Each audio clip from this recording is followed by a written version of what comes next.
Boa noite a todos, sejam todos muito bem-vindos e vamos então dar início a mais uma noite de estudos, né? Estudos da doutrina espírita pelo grupo Solidariedade.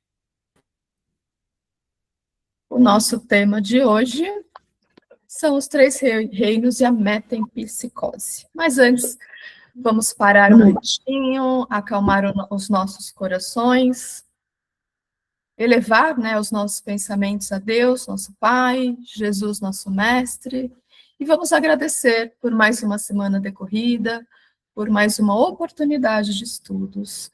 Vamos pedir, vamos rogar à espiritualidade amiga que nos ampare e nos traga inspiração e sustentação durante o estudo de hoje. Que assim seja, graças a Deus e graças a Jesus.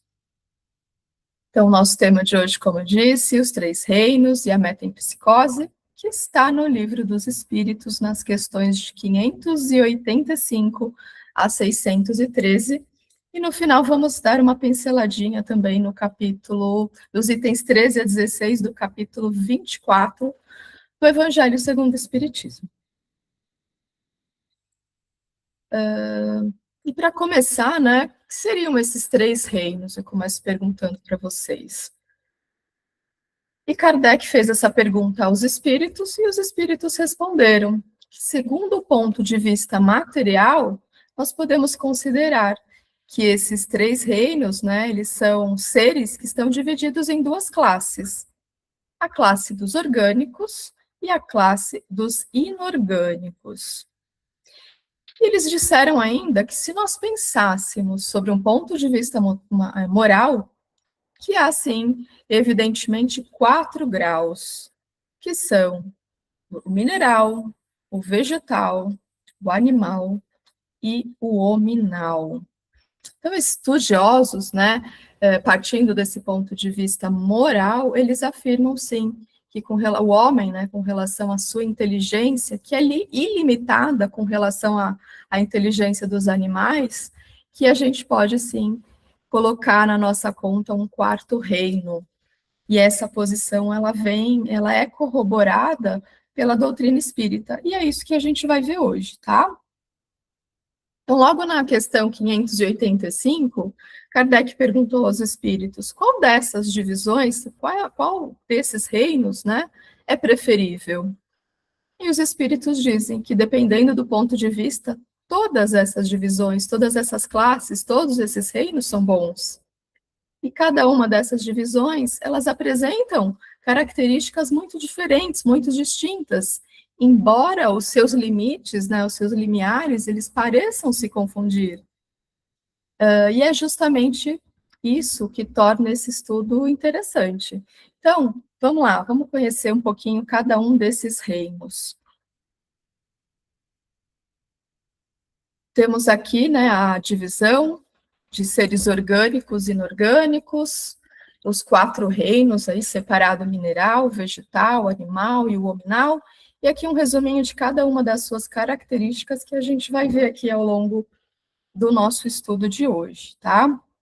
E esses reinos, aparentemente, eles parecem aí um estudo da biologia, alguma coisa meio que científica, mas, na verdade, esses reinos, eles são o quê para nós dentro da doutrina espírita? Esses reinos, eles são degraus de uma escala, né?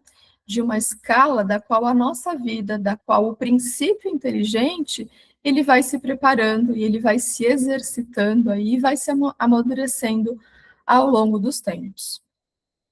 É importante a gente revisitar o conceito de princípio inteligente.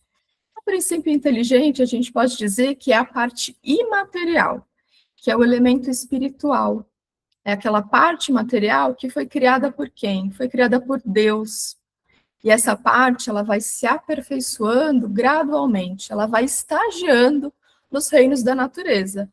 O mineral, o vegetal, o animal, até quando? Até ela estar apta a se despertar no homem, como um espírito consciente e responsável. Ou seja, é a origem da alma. A gente pode dizer também que é o embrião do espírito, né? Então, antes de entrar assim, detalhadamente, vamos entender que o reino mineral, ele é o primeiro degrau. ele é onde a vida não despertou ainda, não tem vida, mas tem uma matéria, e essa matéria ela já vai se organizando para que a vida possa surgir, possa acontecer. Esse reino mineral, ele é formado de matéria inerte, ele não tem funções orgânicas, ele existe sim, e ele ocupa lugar no espaço, ele pega espaço, ele tem peso e ele reage às leis físicas. Ele tem uma vitalidade latente, uma vitalidade que está ali quietinha, que está adormecida, mas ele não tem alma ainda. E a gente encontra os minerais, né, através de várias formas, de variedades, de combinações diferentes. E mesmo assim, esse reino mostra para a gente que ele surgiu através das leis de atração, da coesão, que são o quê? É a união de átomos que permitem a formação de estruturas mais simples, mais complexas, como, por exemplo, o sal. A gente vê as pedrinhas de sal aqui nessa imagem. A gente vê aí os cristais, a gente vê estruturas de ferro, a gente vê também as construções naturais, né, que seriam construções da natureza, as montanhas, as cavernas, as formações rochosas, que com o tempo, essas pequenas partículas, né, elas vão se acumulando e vão formando essas estruturas gigantes, ou seja, tudo vai acontecendo, tudo vai se transformando. E até aqui, quando a gente olha o sal, o ferro, o cristal, essas formações rochosas, a gente pode afirmar que a vida ainda não despertou, que a matéria, nesse ponto, ela está ainda em silêncio. E ela obedece o quê? Ela somente obedece às leis físicas. E é assim que nós podemos dizer que o reino mineral é o primeiro degrau, é o primeiro estágio. Então, ele é o alicerce, ele é o ponto de partida para a criação, aí, para a evolução da matéria dentre toda a criação. E aqui a gente entra no reino vegetal. Passamos pelo alicerce, que é o mineral, e já no reino vegetal a gente pode dizer o quê? Que já tem vida orgânica. Por que tem vida orgânica? Porque aqui algo cresce, nasce, cresce, se reproduz e até morre, por que não? E eles possuem também um metabolismo, e eles se manifestam onde? No princípio vital. E avançando mais um pouquinho, surge uma dúvida, né, de Kardec, e ele faz essa pergunta aos espíritos. As plantas, elas têm consciência da sua existência? E os espíritos respondem, não, elas não pensam, elas só têm vida orgânica. Curioso, né? E aí vem uma outra pergunta, as plantas têm sensações? Elas sofrem quando mutiladas? Mutiladas quando elas são cortadas, quando elas são danificadas, né? E os espíritos responderam: as plantas, elas recebem impressões físicas que atuam sobre a matéria, mas não têm percepções. Consequentemente, não tem sensação de dor. Então, a consciência, nas plantas, a consciência não existe ainda, porque elas não pensam, elas não têm um cérebro, elas não sabem nem que existem, elas apenas vivem. E vivem como? Vivem de forma automática, seguindo as leis da natureza. E quando elas são mutiladas, por que elas não têm essa sensação da dor? Porque a dor, ela implica na existência, né, de terminais nervosos, de células sensitivas, coisa que os vegetais ainda não possuem. Então, a planta, ao ser cortada, ao ser danificada, mutilada, ela pode até ser afetada fisicamente, mas ela não percebe e ela não sente essa dor que foi a curiosidade de Kardec, né? Ela tem uma sensibilidade, sim, porque faz parte do seu porte, da sofisticação biológica que vai acontecendo dentro do reino vegetal, tem plantas mais simples, tem plantas com estruturas mais complexas, né? E elas vão se diferenciando. E avançando mais um pouquinho, bate uma outra curiosidade, né? A força que atrai as plantas umas para as outras independe da vontade delas? E os espíritos respondem, sim, Pois elas não pensam. É uma força mecânica da matéria, que atua sobre a matéria. As plantas não poderiam opor-se a isso. O que acontece aqui? Aqui entra a força da atração magnética, que funciona de forma instintiva. Existem quase todos, né? Que existe sim, quase todos os seres vivos que a gente encontra na natureza. Mas nós devemos lembrar que existem plantas que dependem uma das outras, como é o caso das parasitas, as orquídeas, né, lindas orquídeas, elas dependem de troncos de árvores, né, ou suportes semelhantes para sobreviver. Sozinhas, largadas na natureza, elas não conseguem sobreviver sozinha. E existem outras plantas que possuem aí o seu órgão reprodutor até muito complexo, que acho que faz lembrar aí a reprodução do homem, né, do ser humano. Continuando sobre as plantas, né, e quanto às plantas, como as gioneias são aquelas plantas também chamadas de carnívoras, aquelas que comem os insetinhos, né, que tanto nos atrapalham. Então, tem gente que adquire essas plantas como forma de inseticida.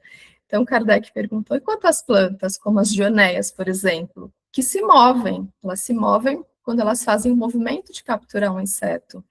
Seriam essas plantas dotadas de capacidade de pensar? O que vocês acham? Será que a planta pensa? E os espíritos respondem que o movimento não é sinônimo de consciência. O movimento das plantas também não significa pensamento. E esses movimentos, eles são mecânicos, são reações físicas da estrutura da própria planta, né? Então, quando a gente fala da dioneia, por exemplo, que são as carnívoras, elas se mexem, sim. Elas se preparam como se preparassem uma armadilha para capturar os insetos. Mas esses movimentos, eles, se a gente comparar os movimentos dos nossos corpos, dos corpos humanos, eles são automáticos. A planta não para, ela não pensa o que ela vai fazer. E ela realiza várias funções sem que precise pensar, né? Assim como o nosso corpo também. Nós temos algumas partes, algumas funcionalidades do nosso corpo que funciona sem a nossa vontade, sem que a gente pare para pensar e para raciocinar, como, por exemplo, o ato da digestão. A gente se alimenta, mas a digestão ela acontece de forma automática, de forma involuntária. A mesma coisa os batimentos cardíacos, a mesma coisa a circulação do sangue. Tudo bem até aqui? Alguém tem alguma pergunta? Não? Então a gente pode concluir que as plantas não pensam e as plantas não têm consciência, ok? E ainda na questão 589, surgiu uma outra dúvida. Será que essas plantas que apresentam movimentos e reações que lembram sensibilidade formam uma classe intermediária entre um reino e o outro, entre o reino vegetal e o reino animal? E é aqui que entra o seguinte: elas não formam uma classe intermediária, mas elas representam o quê? Elas representam uma etapa de transição entre um reino e outro, ok? Opa, voltei. Então, tudo na natureza a gente pode concluir que é transição. Nada acontece do nada, tudo vai se transformando. Não há nas plantas, como nos animais, um instinto de conservação que as leva a procurar aquilo que lhes pode ser útil e a fugir do que lhes pode prejudicar? Pergunta curiosa, né? E os espíritos respondem: depende do que chamamos de instinto. As plantas até apresentam comportamentos que parecem buscar o que lhes são úteis, mas isso não é instinto como nos animais. É apenas o quê? É apenas um processo automático, um processo mecânico da natureza, como se fosse uma reação química, né?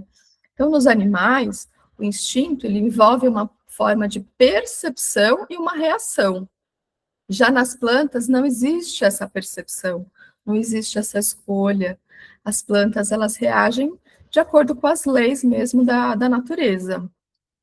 E quanto a essa espécie de instinto de preservação, podemos dizer o quê, né? Nós podemos dizer que esse instinto de preservação, ele também faz parte de um código genético, das plantas.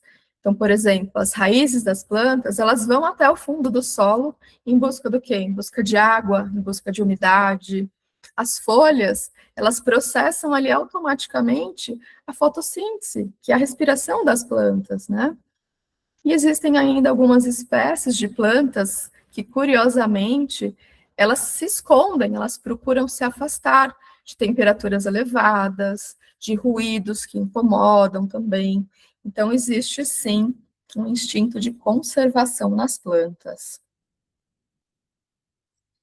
E falando agora dos mundos superiores, né? Será que lá nos mundos superiores as plantas são como os outros seres de natureza mais perfeita? E a resposta é: tudo é mais perfeito, mas as plantas são sempre plantas, como os animais são sempre animais, e os homens sempre homens. Então, assim, tudo nos mundos superiores, de fato, né, dizem que são mais harmoniosos, mais desenvolvidos, mais equilibrados, mas isso não muda a natureza dos seres. Esse aperfeiçoamento não vai fazer nessa troca de reino, de mundo, do mundo avançando para o mundo superior, não vai proporcionar, não vai ocasionar aí uma troca de reino. Então, planta sempre planta, animal sempre animal e homem sempre homem. Ok? Alguma dúvida até aqui? Não? Então, vamos recapitular aqui o que foi dito do reino vegetal. Até aqui, até o reino vegetal, não há consciência. A consciência não existe. Não existe a vontade também. As plantas não pensam. Os vegetais não têm sensação, não sentem dor. Mas tem, sim, a vida orgânica, né? Então, é no vegetal que a vida pulsa, mas a vida ainda não é tão clara, ela não é tão nítida, ela não é tão percebida. E quando a gente passa para o reino animal, é como se a natureza, né, ela desse um pulinho, ela subisse um degrau com uma quê? Uma consciência. Então vamos adentrar aqui um pouquinho. Até aqui, né, as plantas não têm alma, têm vida orgânica, mas não têm alma. E quando a gente adentra no reino animal, é aqui que aparece algo novo, né? É aqui que chega o princípio inteligente, que antes apenas animava a planta, agora ele começa também a ter a percepção, ele começa a ter a sensação, ele começa a ter o instinto, o movimento voluntário. E aqui ele também tem a possibilidade de aprendizado. E seguindo as questões do Livro dos Espíritos, na 592, como diferenciar o homem dos animais, já que alguns animais parecem mais inteligentes que certos homens? Então, os espíritos ensinam o seguinte: o homem é um ser à parte, ele não é um animal mais evoluído. A diferença entre o homem e o animal não está no corpo, mas está no espírito. O que quer dizer isso, né? O animal, ele age por instinto. O homem, ele pode se elevar muito pelo pensamento e pela moral também. Mas o homem, ele também pode se rebaixar, ele pode agir, ele pode se comportar até mesmo pior que um animal. Então, como, por exemplo, um grande felino, uma onça, né? Ela tem mais olfato, ela tem mais visão noturna, ela tem mais força que o próprio homem, que o próprio ser humano. Se a gente for comparar o ser humano a uma águia, por exemplo, a águia ela consegue enxergar a quilômetros de distância, o que é impossível para o homem, para o ser humano. Embora muitos animais superem aí, né, o ser humano no quesito força, em alguns sentidos de habilidades, o homem, ele conta com a inteligência, ele conta com uma engenhosidade. E por isso o homem, apesar de ser mais frágil em alguns tópicos, em alguns quesitos, ele consegue sim dominar animais, ele consegue aprisionar, e dependendo da situação, ele consegue até matar os animais, muitas vezes até mesmo para consumo, né, para alimento. E é exatamente essa diferença que coloca o ser humano como uma classe à parte. Por quê? Porque o animal ele não possui razão, não possui consciência moral, nem o livre-arbítrio. Né? E a faculdade espiritual de pensar, chegar até Deus, também não existe nos animais. E é o que diferencia o homem. Né? O homem ele tem essas faculdades, essas qualidades, essas características. Então, o homem tendo a possibilidade de se elevar moral e intelectualmente, ele vai além dos limites ali do próprio código genético, diferente dos animais. E o corpo do homem, a gente pode dizer que ele se destrói assim como o dos animais, né? Mas o espírito não. Então, é outra diferença que a gente consegue identificar, né? O espírito do homem, ele tem um destino que só o homem pode compreender, porque ele é livre, ele tem o livre-arbítrio e ele tem a consciência. Já os animais, não. Tudo bem por aqui? Alguém quer falar alguma coisa? Débora? Assim, só lembrando que essa evolução, vamos dizer assim, de um reino para outro, a gente tem que pensar a partir do momento em que o princípio inteligente foi criado. Tá? Aqui o Kardec está explicando que ele vai dizer que como é que chegou a ser alma. Tá? Então, é assim, é o princípio inteligente estagiando em todos os reinos, para a gente entender como cada um funciona, e não exatamente como se diz na biologia, né? Porque na biologia isso é bastante claro, não que no espiritismo não seja, mas aqui a gente tem que entender que é o princípio inteligente criado por Deus, que ele vai estagiar até chegar ao hominal. É isso. Exato, né? Como eu disse no início, a gente não está estudando biologia, né, Débora? A gente está estudando uma escala, que é a escala dos estágios do princípio inteligente. Então, estamos visitando cada reino para entender como é que o princípio inteligente se comporta ali. Então, dando sequência aqui, né, no reino animal, podemos dizer que os animais só agem por instinto? Os animais agem principalmente por instinto, que na maioria das vezes predomina, mas também possuem sim uma inteligência limitada. O instinto, né, ele predomina sim na maior parte das ações. É automático, como sobreviver, como se alimentar, sentir fome, se proteger, né, de alguma situação. Mas a inteligência, por outro lado, ela é limitada.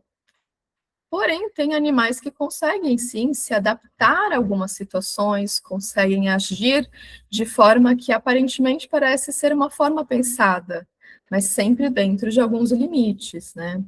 Ou seja, os animais, eles não são máquinas, mas também eles não têm a mesma inteligência que o homem. E tem um limite importante que a gente precisa observar, que é a inteligência dos animais, ela é voltada apenas para as atividades físicas, para a sobrevivência deles. Eles não criam coisas novas, eles não inventam, eles não evoluem por conta própria. Um pássaro, né? Um pássaro, ele faz hoje o mesmo ninho que ele já fazia há milhares de anos atrás, mesmo sem aprender. Ele não tem a capacidade de aprender como o homem. Praticamente, o pássaro ele nasce sabendo. Entretanto, temos outros animais que a gente vê, cavalos, cães, por exemplo, que eles são treinados, né?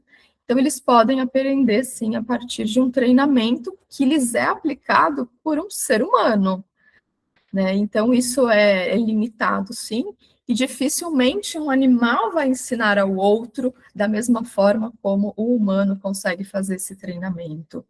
E se a gente pegar, por exemplo, um cão domesticado, ele foi treinado, ele foi adaptado a certas situações, a certas condições. Se nós retornarmos esse cãozinho, esse animal, para uma selva, por exemplo, lá ele vai ter que lutar para sobreviver. Ele vai ter que caçar comida, ele vai ter que se proteger de outros animais maiores, né? E todo aquele treinamento que ele teve para viver em sociedade, possivelmente ele vai perder também. Linguagem. Os animais falam? Os animais têm um tipo de linguagem? Os espíritos explicam que se pensais numa linguagem formada de palavras e de sílabas, como as nossas, né, dos humanos, não, os animais não têm esse tipo de linguagem. Mas, né, se pensais, né, num meio de se comunicar entre si, então sim, eles conseguem se comunicar entre eles, né? E eles dizem muito mais coisa do que supondes, mas a sua linguagem é limitada, como as próprias ideias, as suas necessidades. Ou seja, os animais eles conseguem sim dizer coisas uns para os outros, mas eles fazem aquilo somente de acordo com a necessidade, de acordo com aquilo que eles precisam. Então, eles se ajudam, eles alertam um ao outro com relação ao perigo, eles sinalizam onde tem o alimento, eles também conseguem sinalizar ali e se reproduzirem, né? Então, eles não expressam ideias tão complexas como a do ser humano, mas eles conseguem se expressar, sim, à maneira deles. E animais que não possuem voz, né? Esses animais, eles não parecem destituídos de linguagem? E os espíritos dizem não. Mesmo sem voz, eles também se comunicam. Então, assim, nem toda comunicação depende de palavras, né? Vamos pensar no homem, no ser humano. Tem homens que nascem com a condição de mudo, ele não fala, né? Mas ele também consegue se comunicar e se comunica muito bem, se comunica perfeitamente, por gestos, por expressões, por sinais. E com os animais acontece algo parecido. Os movimentos, os sinais, os comportamentos, vibrações, né? Vamos pensar aí em um bando de peixe, né? Num cardume, nadando em grupo. Eles, de alguma forma, eles se comunicam, sim, para que todos tomem a mesma direção, a mesma velocidade. E o mesmo acontece com as aves. As aves, quando elas migram, né, de um canto para o outro, elas também precisam se entender para que façam tudo isso em harmonia, em conjunto. Então, qual é a diferença para o ser humano? Os animais, eles têm uma comunicação instintiva, uma comunicação que é limitada às necessidades. Já o homem tem uma linguagem, uma comunicação mais elevada, mais desenvolvida. O homem é capaz de expressar ideias mais complexas e assim ele consegue avançar na evolução. E agora a gente pensando num todo, né? Ciência, biologia, tecnologia e assim por diante. Quer falar alguma coisa, Débora?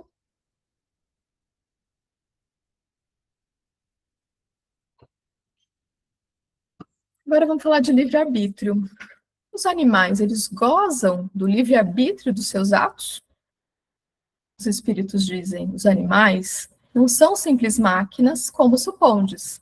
Contudo, a liberdade de ação de que desfrutam é limitada às suas necessidades, não podendo ser comparada à do homem.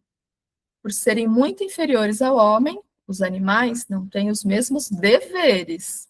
A liberdade de que gozam é restrita aos atos da vida material. Os animais, eles não têm livre-arbítrio, eles agem pelo instinto, como a gente já viu, né? Então, se eles precisam buscar água, é porque sentem sede, né? E o instinto, pelo olfato, vai levá-los a encontrar a água, onde quer que essa água esteja. Então, junta aí o instinto, o olfato, as características, as qualidades que eles possuem, e ele vai conseguir, sim. Já o humano ele não tem o privilégio de ter um olfato diferenciado, mais aguçado.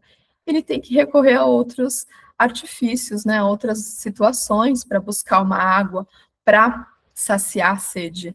Inclusive, o homem ele tem a capacidade, a consciência, a inteligência para desenvolver, por exemplo, um reservatório, coisa que é impossível para qualquer outro animal. Ele precisa depender daquilo que ele encontra na natureza.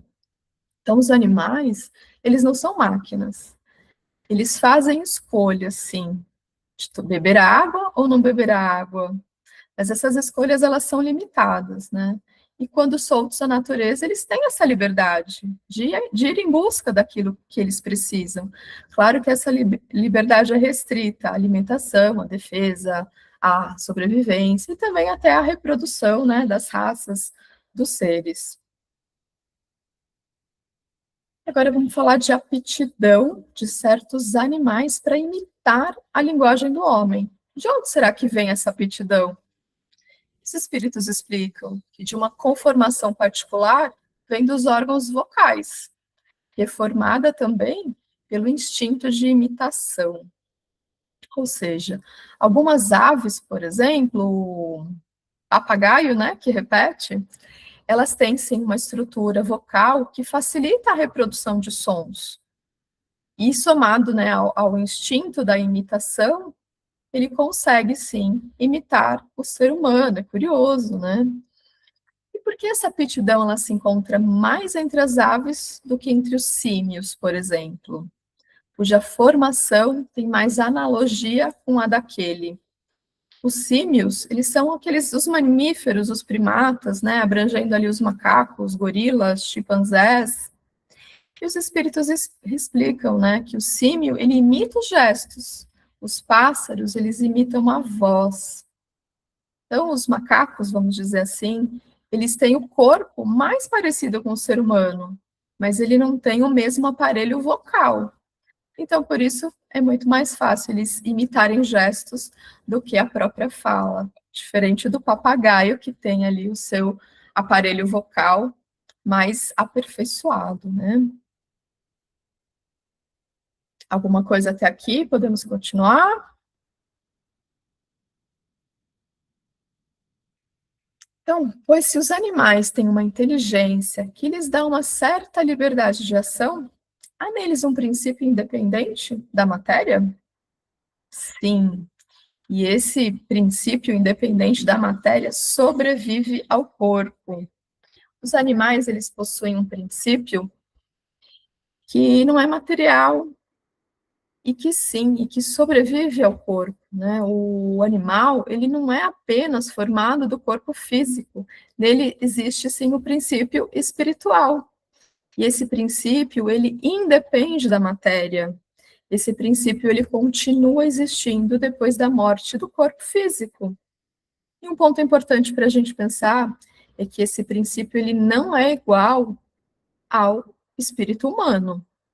Ele é mais simples, ele é menos desenvolvido, mas ele já mostra, né, que a vida não é só material, que tem algo mais além do corpo, além da matéria. Mostra aí essa evolução, esse estágio do princípio inteligente. E falando ainda desse princípio, esse princípio dos animais é uma alma semelhante à do homem? É também uma alma, se o quiserdes. Isso depende do sentido em que se tome a palavra, mas é inferior à do homem. Há entre a alma dos animais e a do homem tanta distância quanto a alma do homem e Deus. Pode-se chamar, sim, de alma aquilo que tem os animais, esse princípio, né? A gente pode dizer que é uma alma, mas como os espíritos explicaram, ela é muito inferior à do ser humano, ela é mais simples, ela é menos desenvolvida. E olha só que curioso também, né? Existe essa diferença entre a alma do animal e a alma do homem. E existe, sim, essa grande distância. Então, a ideia aqui é entender que existe sim uma escala, que existe essa evolução espiritual e que tudo está em desenvolvimento. É devagar, é gradual e que tudo está em níveis diferentes. E a gente consegue perceber percorrendo cada um dessas classificações, desses reinos. E após a morte, a alma dos animais, ela conserva a sua individualidade e a consciência de si mesmo? A individualidade, sim, mas a consciência de si mesma, não. A vida inteligente permanece em estado latente. A vida inteligente, ela permanece adormecida, né?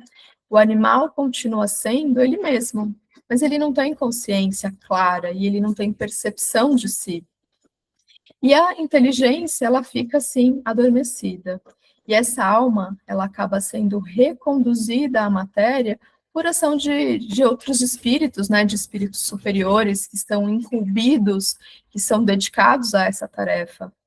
E a alma dos bichinhos, dos animais, elas voltam a animar outros seres da mesma espécie. Elas não voltam para trás, elas sempre progridem, elas sempre vão para frente, mas também não estacionam, tá? Elas estão sempre percorrendo ali o ser da mesma espécie.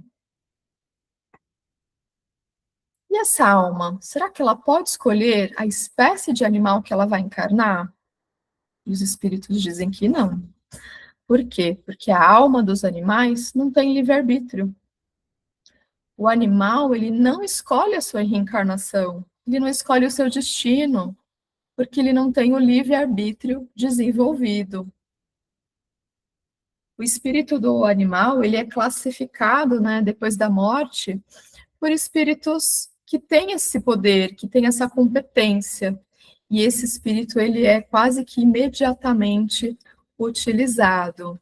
Então, ele entra num estado que é muito parecido com o mundo espiritual, mas ele é bem diferente da parte do ser humano. O animal, ele fica sem corpo por um tempo, mas ele não tem vida espiritual consciente. Ele não reflete, ele não escolhe, ele não interage com os espíritos humanos. E por quê? Porque falta o principal, né? Falta a consciência de si mesmo. Então, o que é importante? Após a morte, o animal ele é direcionado por esses espíritos, ele não permanece vagando, né? Como o homem pode permanecer. O homem, sim, ele leva um pouco mais de tempo, ele passa por todo um processo que não cabe a gente entrar nesse mérito agora, mas em algum momento vamos falar sobre isso, tá? E aqui a gente tem uma curiosidade, né? Que está na pergunta 600, de número 600. O que acontece com a alma do animalzinho após a morte? E eu trouxe uma imagenzinha curiosa para a gente ver, né? Aqui, os espíritos falam de erraticidade, né? Então, é uma espécie de erraticidade. E visto que não é, que ela não está, né, que essa alma do bichinho, ela não está unida mais ao corpo. E ela não é um espírito errante. O espírito errante é um ser que pensa e que age por sua livre vontade. E sendo a consciência de si mesmo o seu atributo principal. Então, a alma dos animais, ela não tem essa faculdade e ela retorna quase que imediatamente. Agora, falando aí um pouquinho, né, da progressão da lei, né? Como os animais seguem uma lei progressiva? Será que é como os homens? Será que é da mesma forma que os homens? E os espíritos dizem que sim. E é por isso que nos mundos superiores, onde os homens são mais adiantados, os animais também o são, dispondo de meios de comunicação mais desenvolvidos. São, porém, sempre inferiores e submetidos aos homens, sendo para estes servidores inteligentes. Então, assim como o ser humano evolui, os animais também evoluem, eles se desenvolvem com o tempo. E por isso, né, em mundos mais evoluídos, os homens também são mais adiantados, e os animais, eles seguem também por sua vez. Mas o que muda para esses animais? O que muda para os bichinhos nos mundos superiores, nos mundos mais avançados? Lá, eles podem sim ter uma comunicação mais avançada, eles podem ter maior capacidade de interação, podem ter mais inteligência, mas também dentro dos seus limites. Eles não vão se comunicar como os homens, né? Eles não vão sair inventando outras coisas. Eles continuam nos mundos elevados, nos mundos superiores, sendo animais e continuam também sendo inferiores ao homem. O animal ele não se iguala ao homem, tá? Então, com relação ao animal ou ao homem, os animais eles acabam auxiliando, né, figurando como auxiliares do homem, auxiliares do humano. A gente tem um exemplo aí, que é o cãozinho, né, que guia as pessoas que têm a privação da visão. E se a gente pegar animais, né, como cão, como cavalo, como elefante, imagina se eles tivessem os recursos físicos, né, os corpos, mais desenvolvidos. Se eles tivessem mãos, por exemplo, eles poderiam realizar tarefas aí mais complexas. Certamente, se tivessem uma orientação humana e tivessem mãozinhas, poderiam fazer outras coisas, né? Tem gente que tem cachorrinho em casa, gatinho em casa, que diz assim: nossa, o meu cachorro só falta falar, né? E só falta buscar o filho na escola. Mas eles não estão, né? Se a gente partir para pensar aqui do nosso ponto de vista hoje, nós não estamos em um mundo superior, em um mundo elevado, mas os bichinhos, eles conseguem, sim, acompanhar o progresso, ele consegue acompanhar o homem também, mas sempre de uma maneira inferior, de uma maneira diferenciada. Alguma pergunta? Alguém quer falar alguma coisa? Os animais, eles progridem como o homem, por sua própria vontade ou pelas forças das coisas? Pela força das coisas. E é por isso que, para eles, não existe expiação. Mais uma vez, aqui a gente encontra uma diferença, né?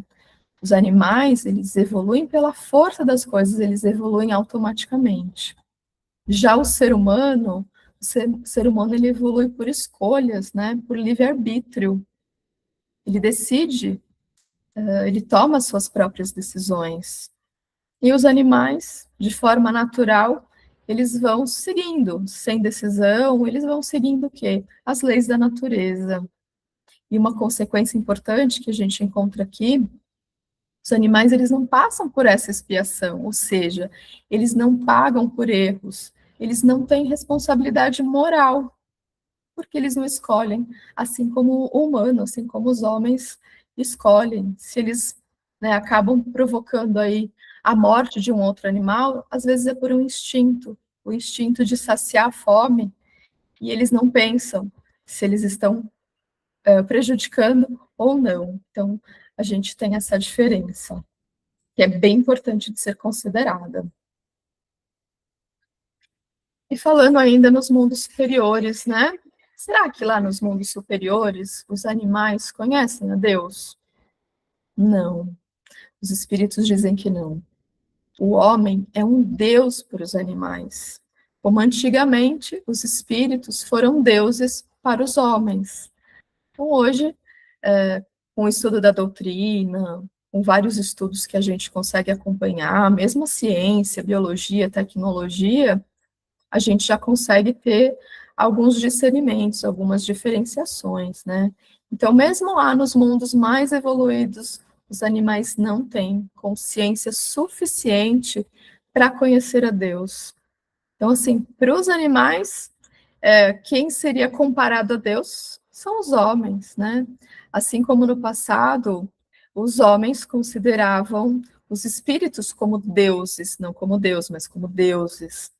Por quê? Porque eles não tinham compreensão. A compreensão ela era muito menor, essa compreensão não era muito apurada. E a gente pode considerar também que o conhecimento de Deus, ele está ligado ao quê? Ao nível de conhecimento, ao nível de consciência, de desenvolvimento espiritual. E é isso que o próprio, que é do próprio ser humano, né? O ser humano, ele tem, sim, essa consciência, esse desenvolvimento espiritual, e isso vem muitas vezes de espíritos elevados que estão conduzindo, que estão trazendo um norte. Na 604, Kardec perguntou assim: Deus criou seres destinados a ser sempre inferiores? E os espíritos dizem que não. O homem não é um Deus para eles, como antigamente. O homem é um Deus para eles, como antigamente os espíritos foram deuses para os homens, né? Então, o que a gente pode ver aqui? Que na criação de Deus, tudo está ligado, tudo evolui, tudo está em evolução, de forma pequena, de forma gradual, né? E à primeira vista, pode até parecer, sim, que Deus criou seres para serem considerados inferiores aí para sempre. Mas isso acontece por quê? Porque a nossa visão ela ainda é limitada. E, na realidade, tudo se conecta na natureza, tudo surge através de leis, leis essas sábias, leis harmoniosas, né? E tudo está em processo de desenvolvimento. Então, o que hoje nós não entendemos faz parte do quê? Faz parte de um plano maior, faz parte de um plano divino, que só vamos compreender talvez um dia com mais aprendizado, com mais conhecimento, com mais evolução. E falando ainda da inteligência, né?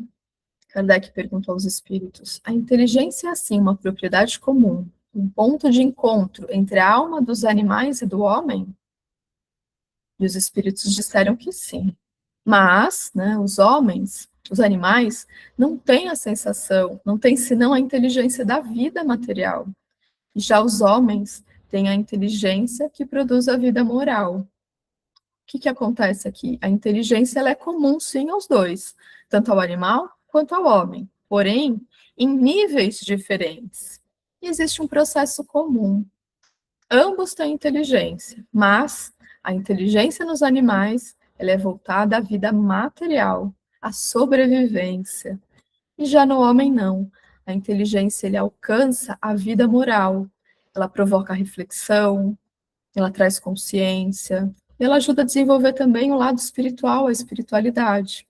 Então, a diferença aqui não é ter ou não ter inteligência. A diferença, né, entre homem e o animal é o grau de desenvolvimento. E chegando ao fim do reino animal, né, com as questões do Livro dos Espíritos, vamos dar uma pequena recapitulada nessas questões. Os animais, eles possuem, sim, a vida orgânica. O princípio inteligente já se mostra em desenvolvimento. E ele tem uma inteligência instintiva, porém essa inteligência é limitada. E eles são capazes de aprender, mas eles não têm o livre-arbítrio moral, assim como o homem. E aqui nós já temos alma, né? Os bichinhos, os animais, eles já possuem alma. E agora vamos falar um pouquinho, né, do reino nominal. O que faltava, né, para o princípio inteligente sair do animal e vir para o homem, né, para ele evoluir nesse estágio dele. Faltava ainda a consciência de si mesmo, faltava a razão, faltava o senso moral. E quando esse princípio ele está mais maduro, né, e ele amadurece o suficiente, ele atravessa aí os limiares da humanidade. Então, a gente pode dizer que o princípio inteligente, ele avança a condição de espírito imortal. Ele obtém a razão e o livre-arbítrio. E ele é consciente de si, ele é consciente de Deus, e ele também é consciente do futuro espiritual. E a sua evolução o levará à perfeição. Através do quê? Através das diversas reencarnações. E aí que acontece a grande virada, né? É aí que esse estagiário, né, ele deixa de ser apenas um princípio inteligente e ele passa a ser espírito. É assim que nós chegamos no reino hominal, né, no reino do homem, do ser humano. E continuando aqui as perguntas que Kardec fez aos espíritos, né? Ele pergunta assim: se considerarmos todos os pontos de contato existentes entre o homem e os animais, não poderíamos pensar que o homem tem duas almas, uma animal e outra espiritual? E a resposta é não. O homem não tem duas almas, mas o corpo tem os seus instintos, que resultam da sensação dos órgãos. Não há no homem uma sensação de dupla natureza, a natureza animal e a espiritual. Pelo seu corpo, ele participa da natureza dos animais e dos seus instintos. E pela sua alma, ele participa da natureza dos espíritos. Então, o homem, a gente pode pensar que ele atua aí, que ele existe em duas dimensões. Tanto na natureza animal, quando a gente parar para pensar no corpo, né, tudo aquilo que está ligado ao corpo físico, por conta dos instintos, e está também relacionado às questões, às necessidades materiais. E se a gente pensar na outra dimensão, né, de natureza espiritual, a gente está falando da alma, a alma do homem, ela é o quê? Está ligada ao espírito, e que traz o quê? Traz a consciência, traz a moral, e traz um pensamento mais elevado. Mas como é que isso significa? Como é que isso funciona na prática? Então, a gente pode dizer que aqueles instintos, né, os chamados instintos que vêm do corpo, e não de uma alma animal, né? A alma é sempre uma só, ela é espiritual. E o que acontece? Acontece aqui uma convivência entre duas naturezas, entre duas dimensões, dentro do que? Dentro do próprio ser humano, dentro do homem. Então, fica essa dúvida, né? Será que o homem está dividido em dois mundos? E está sim, né? O mundo material e o mundo espiritual. Mas é na sua evolução, é enquanto o homem evolui, que ele traz, que ele provoca aí um equilíbrio, diferente dos animais. Mas o homem, ele também tem imperfeições, né? Então, além dessas imperfeições, o espírito do homem, ele precisa lutar contra a influência da matéria? E sim, né? Mais uma vez aqui a gente entende que o espírito, ele precisa sim lutar contra a influência do corpo, contra a influência da matéria, especialmente quando ele é pouco evoluído. Quanto menos evoluído é o espírito, mais preso ele é à matéria, mais preso ele está à matéria, e mais forte é a influência dos instintos do corpo. Então, quanto menos evolução, o homem está mais próximo do animal, né? Então, somente com a evolução desse princípio, das características, de todas as questões espirituais, o homem consegue sim ir melhorando e deixando as suas imperfeições para trás, né? Então, o homem, ele só tem uma alma, que é a alma espiritual. E o seu corpo, ele tem os instintos ligados à sobrevivência, ligado, né, de uma forma que não teria a inteligência moral se não tivesse a alma, se não tivesse a consciência de si. Então, por isso surgem duas fontes de impulsos aqui: os instintos do corpo, que são os desejos físicos, os impulsos que acontecem automaticamente, de forma mecânica. Existem as imperfeições dos espíritos, que são as tendências, né, morais que ainda precisam ser lapidadas, que precisam ser trabalhadas. E à medida que um espírito ele evolui, ele vai se desprendendo da influência da matéria e ele passa a dominar os instintos. Então, quanto mais desenvolvido, os instintos vai ficando para trás, né? E como resultado, ele acaba deixando de agir como brutos. Ele se distancia do animal e ele se aproxima do seu verdadeiro destino aí, que seria o destino espiritual. Então, o problema não é o corpo do homem, e sim o quanto ele se deixa ser dominado pelo corpo e por aqueles instintos iniciais, né? A falta da evolução mesmo, a influência que a matéria provoca. E de onde tiram os animais o princípio inteligente que constitui a espécie particular de alma de que eles são dotados? Olha só, a gente falando do princípio inteligente, aquele que estagia e vai se desenvolvendo, ele vai se melhorando ao longo aí dos reinos, né? Ele vai estagiando. E os espíritos dizem que esse princípio inteligente, ele é tirado de onde? Do elemento inteligente universal. Uma natureza, né? Na natureza existe um princípio inteligente universal, que nada mais é do que uma fonte de inteligência. E desse princípio surgem os seres inteligentes em diferentes níveis de desenvolvimento. Nos animais, esse princípio ele está em um estágio mais simples, menos desenvolvido. E a inteligência ela não surge do nada. A inteligência ela tem uma origem comum. Ela vai se desenvolvendo também ao longo do tempo, ao longo da evolução. Cada né, cada vez que passa, a inteligência ela vai ficando também, quando ela é bem trabalhada, ela vai ficando mais aguçada também. E a inteligência do homem? Como é que será, né? A inteligência do homem e dos animais, elas emanam de um único princípio, elas vêm de uma mesma fonte? E os espíritos dizem que, sem dúvida nenhuma. Mas o homem, né, mas no homem, ela passou por uma elaboração que a eleva sobre a dos brutos. Ou seja, elas vêm sim do mesmo princípio, mas a do homem ela está mais desenvolvida. A inteligência ela tem uma origem comum para todos. Os animais estão mais atrasados, eles estão em estágios mais atrás, mais simples.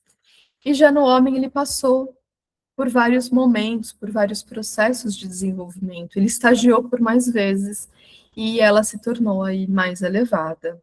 Então, a diferença entre o homem e o animal, né, a inteligência, não é a origem é a mesma. A diferença da inteligência entre homem e animal é o grau de evolução que eles têm de diferente entre si. Na 607, Kardec pergunta: onde o espírito passa pelas primeiras fases do seu desenvolvimento antes de chegar ao estado humano?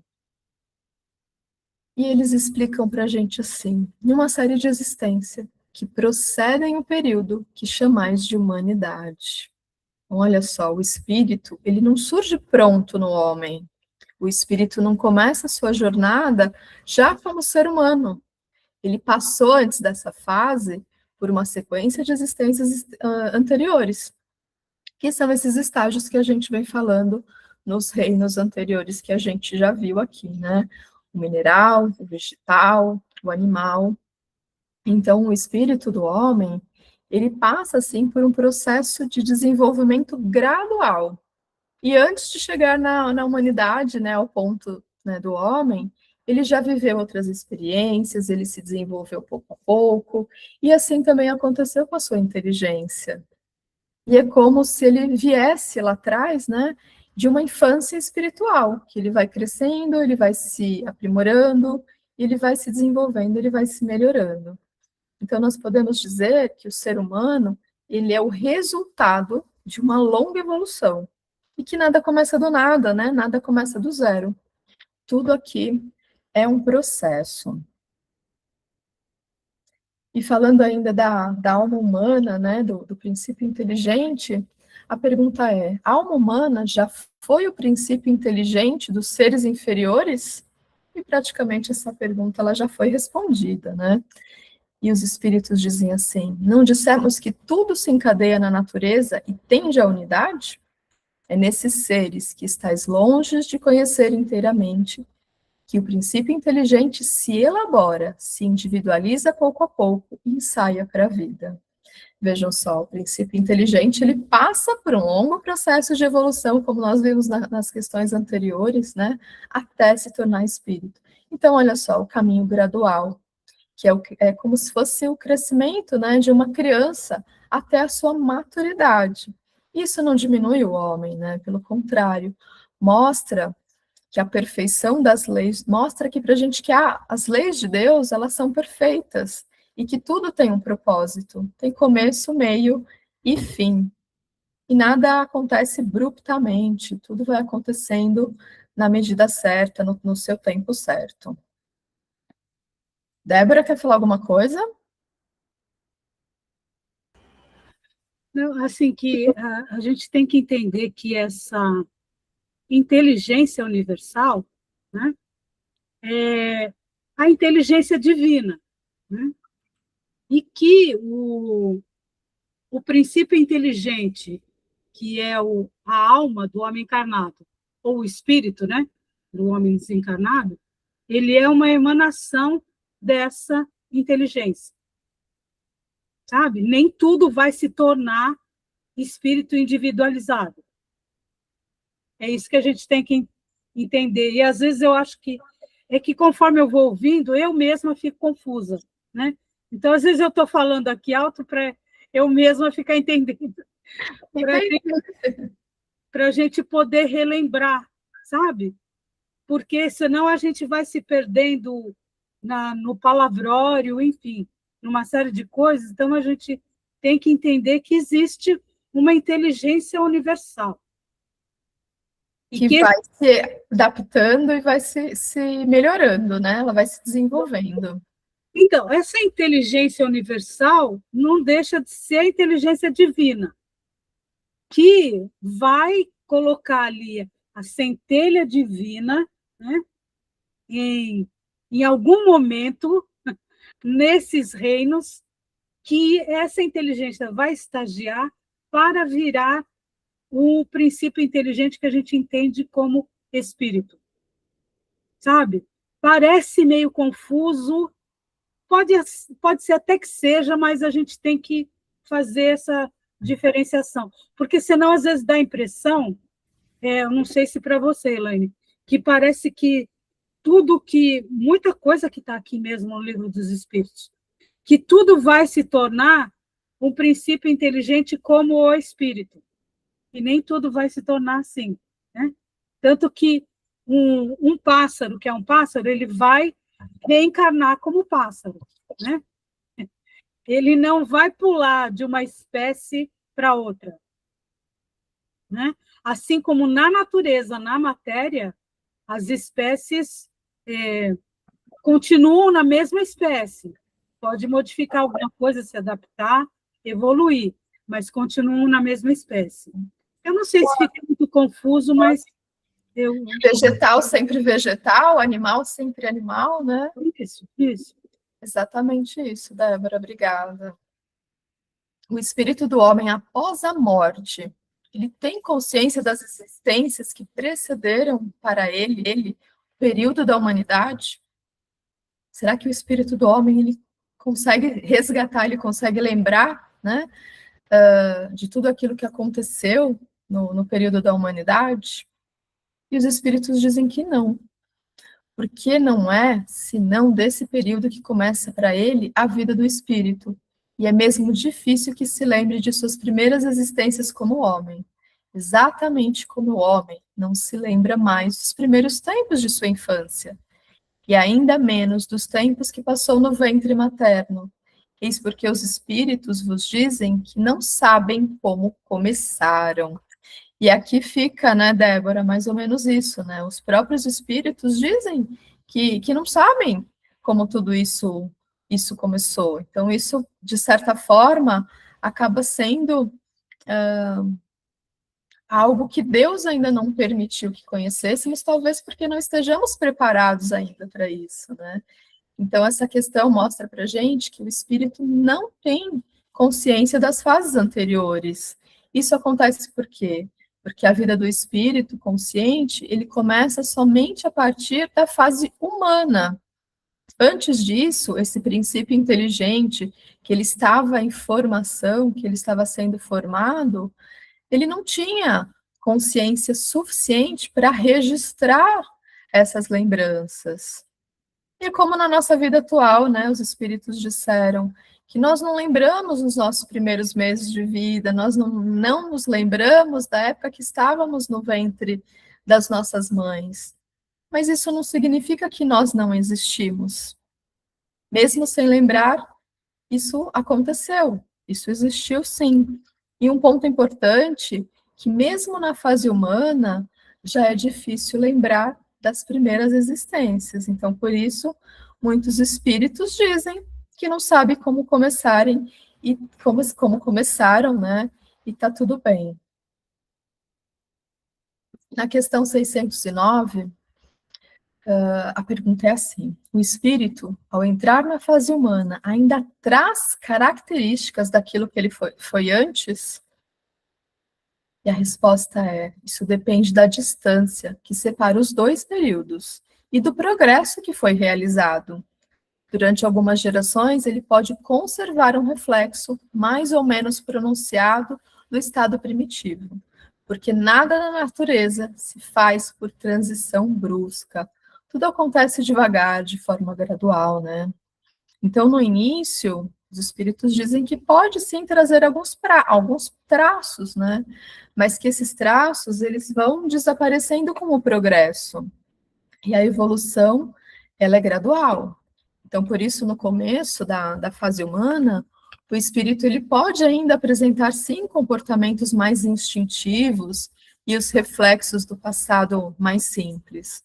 No início, o progresso era lento, tinha pouca consciência, e com o tempo, né, surge aí o livre-arbítrio, aumenta a consciência de si mesmo, então a evolução ela se torna mais rápida, e aqueles traços mais antigos, eles vão desaparecendo. Então, na natureza, tudo está ligado, né? Não existem os saltos e há sempre uma continuidade. Não tem ruptura. Tudo vai acontecendo gradualmente. Os espíritos disseram que o homem é um ser à parte na criação, na ordem da criação. Será que os espíritos se enganaram ao dizer que o homem é um ser à parte? Não. Mas a questão não havia sido desenvolvida, e há coisas que não pode vir senão a seu tempo. O homem é de fato um ser à parte, porque tem faculdades que o distinguem de todos os outros, e tem outro destino. A espécie humana é a que Deus escolheu para a encarnação dos seres que podem conhecer. Então veja só, o homem é um ser à parte. Por quê? Não porque ele tem uma origem diferente, mas porque ele alcançou um nível de consciência, um nível de evolução que faz com que ele seja distinguido, né? Esse nível, essa diferença distingue o homem dos outros seres, das outras fases. E é isso que torna o homem único, né? E também não é a origem dele, não é de onde ele veio, mas assim o destino dele. É aquilo que ele é capaz de se tornar com o desenvolvimento, com a aplicação do livre-arbítrio, com o uso da inteligência que lhe foi facultada, que lhe foi colocada. Existe uma curiosidade, né? Muita gente pergunta: e nós? Nós viemos do macaco? Será? O que vocês acham? Será que nós viemos do macaco? Alguém arrisca? Que silêncio. Ai, Lene, eu acho que não. Acha que não? Levei agora, eu levei um susto assim. Não, eu acredito. Vamos ver o que diz a doutrina? Tá. Ó, em A Gênese, no capítulo 11, no item 15, né, Kardec, ele não afirma, né, que nós viemos do macaco. Ele reconhece que tem, assim, uma semelhança corporal. Ele aceita que o corpo do homem, ele pode ter surgido por transformações dessa espécie aí ao longo dos anos. Mas fisiologistas, eles concluem que trata, sim, de uma transformação. E Kardec deixa claro, né, que é uma hipótese. É uma hipótese para quê? Para mostrar, talvez, a origem do corpo. Então, olha que curioso. Ficou claro, Arlete? E ainda no capítulo 11, no item 16, né, fica claro para a gente, assim, que o espírito, entre aspas, né, a alma do macaco, ela continuou a procriar corpos de macaco, mas que o espírito humano, ele procriou corpos humanos, variantes do primeiro molde que se estabeleceu. Então, o Kardec, ele nega que o espírito humano tenha vindo do animal, tá? Então, o espírito do macaco, ele continuou procriando, ele continuou habitando corpos de macaco, corpos animais. E o espírito humano, por sua vez, ele continuou ali habitando os corpos que vieram daqueles primeiros, que podem sim ter sido uma evolução dos primeiros. Eu escutei um barulhinho, alguém abriu? Não, fui eu que levantei a mão. Ah, tá. É o seguinte, que a gente tem que entender assim, que são hipóteses, né? Hipóteses, que, como diz na Gênese, supostamente, tá? Um espírito já passado por vários estágios, supostamente tenha habitado, vamos dizer assim, um corpo semelhante ao macaco, ao símil, tá? Assim como na ciência também é uma hipótese, gente, né? O que é comprovado é a questão do DNA, que é muito praticamente igual, certo? A do macaco, do símil, é praticamente igual ao do ser humano. Mas como somos todos moléculas de carbono, existem hipóteses, porque cientificamente não se sabe quando aconteceu essa transição, tá? O tal duelo perdido, né? E espiritualmente também não se sabe, porque cientificamente não se sabe da parte da matéria, como é que a gente também vai saber da parte do espírito, né? Se a gente ainda custa entender uma série de coisas aparentemente mais simples, tem isso também, né? Então, a gente tem que entender que são questões de hipóteses, não existe nada fechado. É isso. Excelente, Débora, bem observado. Então, como não há transições bruscas na natureza, é provável, né, é uma hipótese, que os primeiros homens que apareceram sobre a Terra pouco diferissem do macaco em sua forma exterior, e sem dúvida também quanto à sua inteligência, né? Então, concluindo, Kardec diz que não há transações absurdas, tudo aconteceu devagar, de forma gradual. Existe sim essa possibilidade, essa hipótese, né? Que nos faz mostrar principalmente a parte exterior, é o formato exterior. E talvez também porque não a inteligência. Se a gente observar o comportamento dos macacos, né, dos símios, a gente vai observar alguma coisa ali que nos faz lembrar também. Elaine, Oi, posso falar? Então, claro. essa foto que estava aí é um troglodita, né?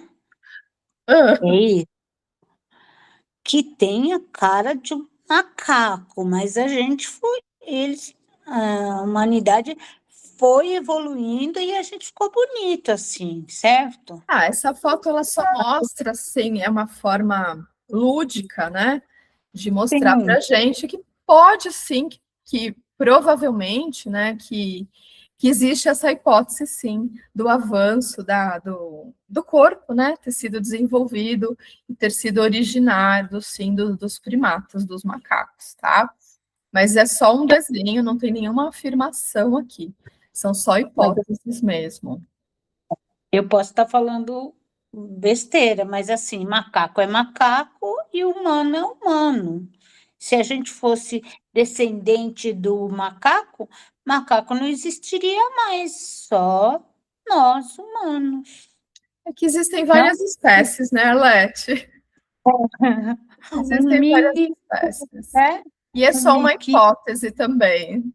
com certeza, mas eu não acredito que a gente, esqueci a palavra, que a gente a gente evoluiu, como que você perguntou aí? Que a gente descendente de De macaco, né? macaco. A Tá gente bom. pode conversar um pouquinho mais depois sobre isso, tá? Sim, Eu tá deixo uma correto. dúvida aqui, coloco uma pulguinha, mais uma pulguinha, né, na orelha de vocês, que é o seguinte: depois de chegar no estágio humano, o espírito pode regressar? O espírito humano, ele pode voltar a ser animal?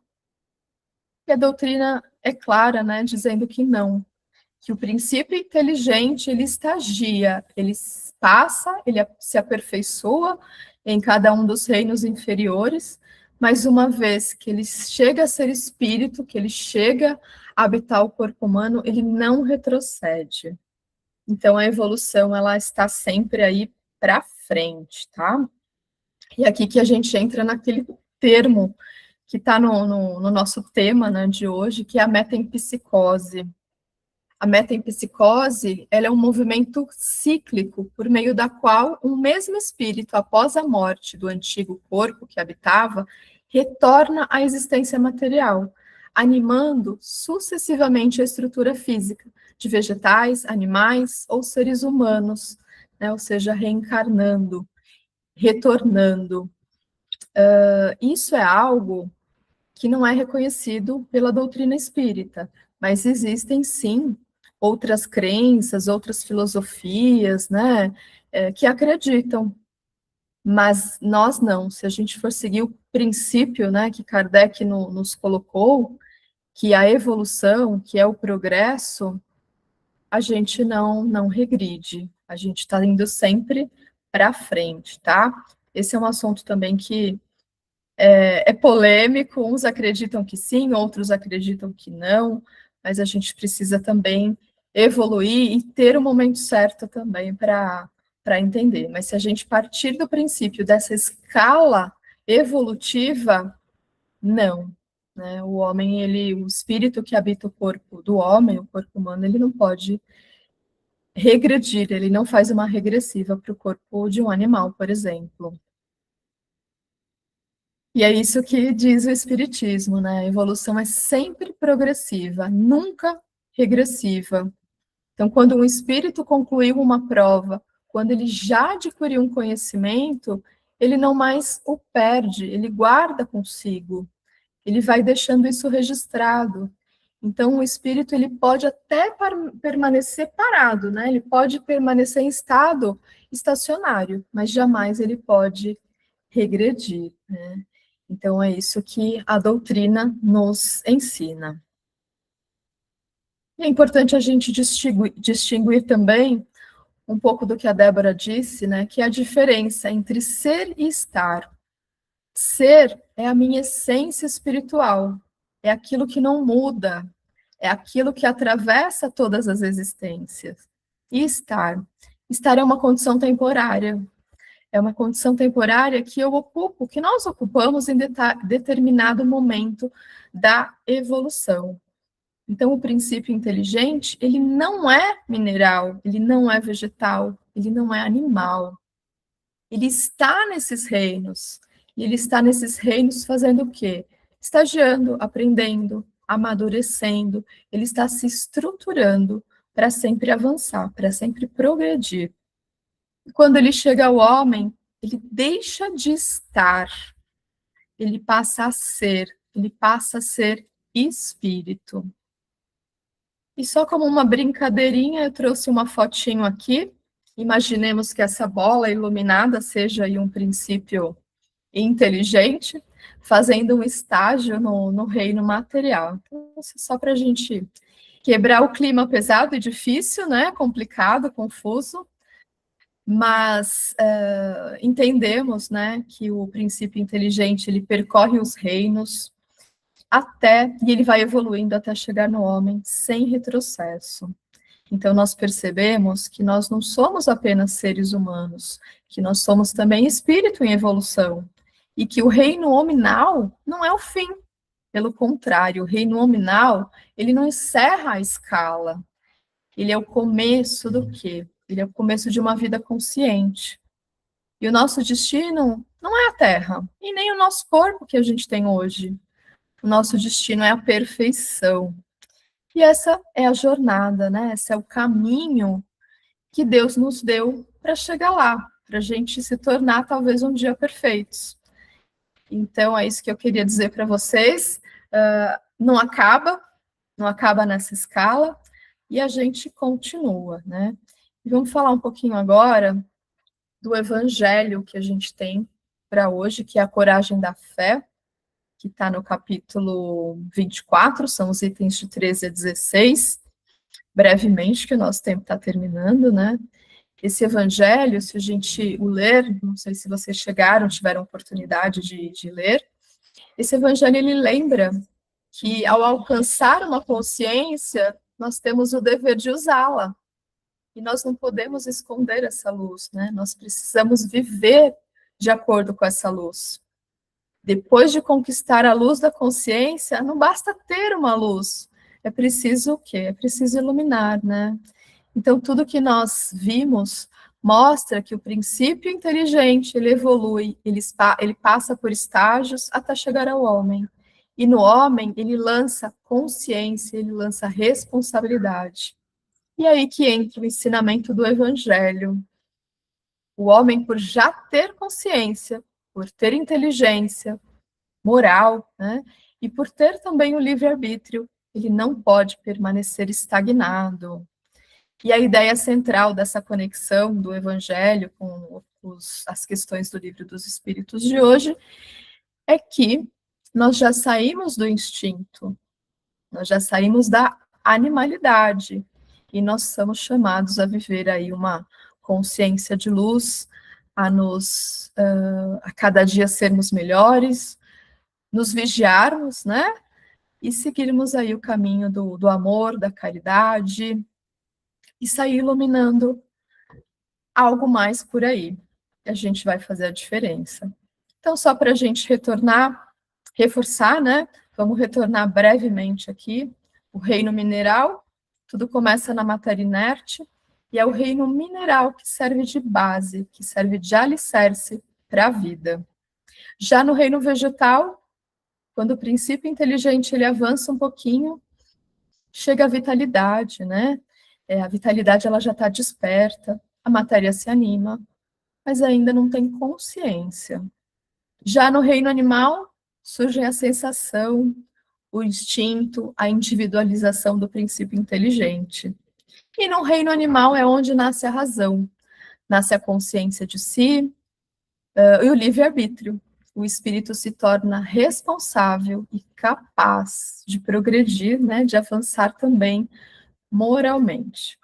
Então, encerrando por hoje, né, sei que ficam algumas coisas confusas, mas a gente pode continuar em outro momento, conversando um pouquinho a respeito, mas a gente precisa ter em mente que nada acontece do nada, nada acontece por acaso, tudo tem uma origem, e que as coisas vão se transformando aos poucos. As coisas, nesse caso, seria o princípio inteligente, porque hoje a gente está falando mesmo da nossa parte de espírito. A gente não está falando do desenvolvimento do corpo. Então, quando a gente trouxe ali, né, quando eu trouxe a questão do macaco, foi só uma forma mesmo para a gente dar uma descontraída, mas também saber que existem hipóteses, tá? Então, eu entrego aqui, se alguém quiser fazer algum comentário, eu passo a palavra. Só para deixar o pessoal pensativo, quantos anos tem o nosso espírito, hein? Olha que coisa fabulosa, né? Por isso que tudo no universo, o tempo é imenso, né?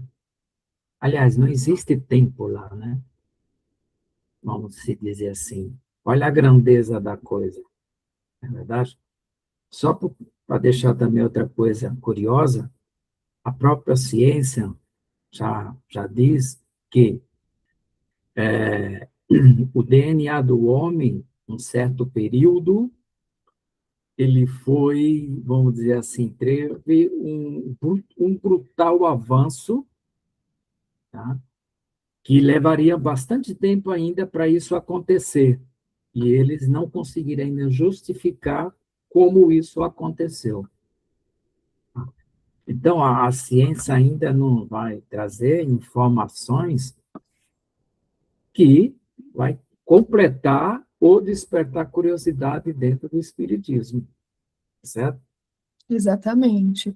E hoje a gente não estudou a evolução do corpo material, né? Foi só da parte do espírito, que é o que causa muita confusão. Então tem gente que às vezes fala assim, mas eu já fui alface antes? O meu corpo material não, mas o meu espírito, né, um dia, na forma de princípio inteligente, enquanto ele estava se formando, se transformando, se lapidando, ele já estagiou, sim, em um pé de alface. Né? Eu conheço uma pessoa que estagiou muito tempo como largata. É mesmo? É, pois é. Né, Francisco? Não sei disso. Não estou sabendo disso, não. Conte-nos mais. Mas você vê como nos traz, né, esses conhecimentos. E deixa a gente bem pensativo, né? De toda essa grandeza aí, né? De todas essas modificações. Tem na literatura do Chico, né? Mas não em Kardec, que fala que tem um planeta que ele é evoluído, que, que o homem habita lá, né? Ele está bem mais evoluído nesse planeta. Que os animais lá fazem o papel, simbolicamente, o papel do homem que faz aqui hoje. Então, que nem exemplo, os animais são capazes de construir, tá? Tipo moradia ou coisa desse tipo, o homem. Então, eles são serviçal do homem. Aí tem até um adendo lá nessa observação. Fala assim, no mundo mais evoluído ainda, se o homem chegasse na mesma condição que ele está hoje, seria esse animal lá. Olha a quantidade de mudança que a gente ainda precisa chegar. É verdade. A Daiane A escreveu no grandeza chat. humana. Oi? A Daiane escreveu no chat ainda que tem gente que ainda está como rocha, né? Ah, É eu o conheço. instinto, né? A pessoa não conseguiu evoluir muito ainda. Então, o instinto está falando mais alto. O instinto grita muitas vezes. Está falando de mim, que sou rocha, né? Mas eu acho que isso que você falou, Fran, é na Revista Espírita, não é na Revista Espírita? Quando ele fala de Júpiter. Então, não é do Chico, é do Kardec. Ah, é verdade. É Kardec mesmo. É verdade. É Revista Espírita. A Revista Espírita, como ela é um ensaio, né, de exposições. Isso, só que ele não transcreveu ele mas justamente, obrigado, Cláudio.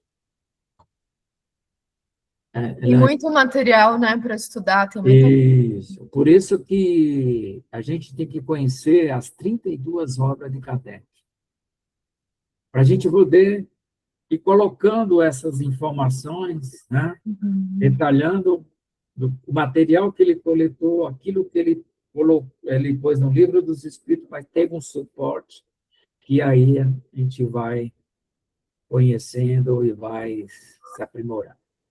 Você sabe, Elaine, que estudando outro dia para uma palestra, e aí como se complementam as obras de Kardec, né? Existe um livro pequenininho que pouca gente conhece, que se chama O Espiritismo em Sua Mais Simples Expressão. Quando ele fala em livre-arbítrio ali, ele tem uma parte que ele fala assim, que o homem ele tem o livre-arbítrio, né? Ele conseguiu essa liberdade, e que existe dois caminhos quando você tem essa liberdade. O caminho do bem, que é o caminho mais fácil e mais rápido, e o do mal, que é o mais doloroso e o mais comprido. E acho que a partir do momento que a gente colocar isso na cabeça, né, de entender que o caminho do bem é o mais fácil para a gente atingir um lugar melhor, a nossa vida vai ser um pouco mais tranquila, ou mais fácil, talvez, não sei qual palavra seria. Mas tá lá naquele livrinho que pouca gente conhece do Espiritismo e que complementa tudo que a gente fala sobre livre-arbítrio, né? É muito interessante. Verdade, verdade. Se quiser encerrar, Elaine. Então, vamos encerrar. Vamos fechar os nossos olhos. E vamos agradecer a Deus, vamos agradecer a Jesus, nosso mestre, amigo, aos nossos mentores individuais e à espiritualidade amiga, que nos acompanhou, que nos intuiu, que nos amparou na noite de hoje. Que tenhamos uma semana iluminada, abençoada, e possamos retornar às nossas atividades em paz, com os corações leves, mas com as mentes cheias de dúvidas, que nós possamos seguir estudando. Que assim seja, graças a Deus e graças a Jesus. Muito obrigado a presença de todos e boa noite a todos. Parabéns, Elaine, foi maravilhoso. Ai, foi. Foi. Parabéns. Parabéns. Você estava ótima, Elaine, fica tranquila. Excelente. Espero ter contribuído um pouquinho, gente. Me preparei bastante. Beijo. Beijo. Tchau, gente.